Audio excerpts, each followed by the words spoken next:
Okay, so you are now in Canada, you are practicing in Canada. So can you tell us what your journey was like from Nigeria to Canada? I understand that you now work with KPMG, no longer PwC. The first experience outside the country was an exchange program, kind of, an internal arrangement within PwC. But this one, you had to resign from PwC, I believe, and then applied to get a job in Canada, and then migrated and all that. Could you just walk us through this process? You an accountant, you were a chartered accountant in Nigeria and all that.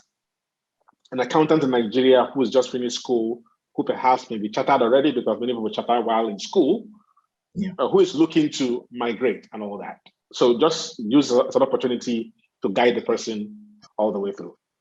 So my journey actually started in December of 2016 while I was in the UK.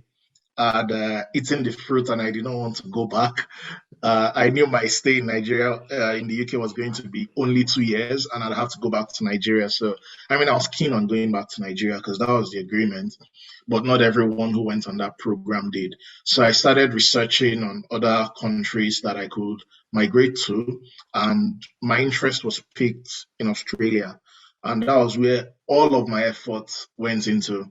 It was difficult because I remember doing an interview all night long from 10 p.m. till 7 a.m. trying to get into Deloitte in Australia back then because the time difference was just ridiculous. They needed us to do a video. They had the questions, do a video, record yourself and send over. And I just wanted to make sure it was perfect. So I kept doing it over and over and over again. And I did that all night until 7 a.m. It didn't work out with Australia. Then I started the whole process with coming to Canada. And back then, and I think it's the same as now, you can actually get to Canada as a permanent resident from wherever you are in the world. There are some criteria which you can find on their website, but I think the main ones are your age, your English proficiency, and if you have at least 2 or more degrees. Now, 2 or more degrees can be OND and HND, OND and BSc, can be BSc and ACCA. It can be, for someone who is an accountant, a lot of people avoid ATS, but that ATS is actually considered as 1 degree. Now, that ATS and your BSc or ATS and your HND is a degree, and that counts for you. So if you have a master's, that also counts more than 2 degrees. If you have a PhD, even better. So I started the whole process by myself, and I got the PR in March. I submitted my forms in March of 2018 and got approved in April of 2018. And I started looking for a job in Canada right from there.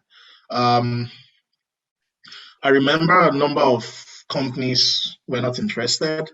And in my head, I'd ask, like, can't you guys see I'm the best thing since sliced bread? Of course, they didn't care until I reached out to PwC. I did an interview in PwC with PwC and with KPMG.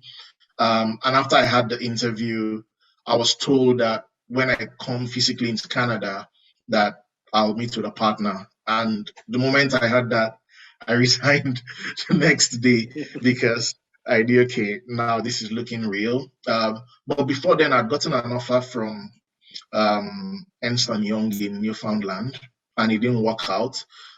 In hindsight, I have no complaints, actually.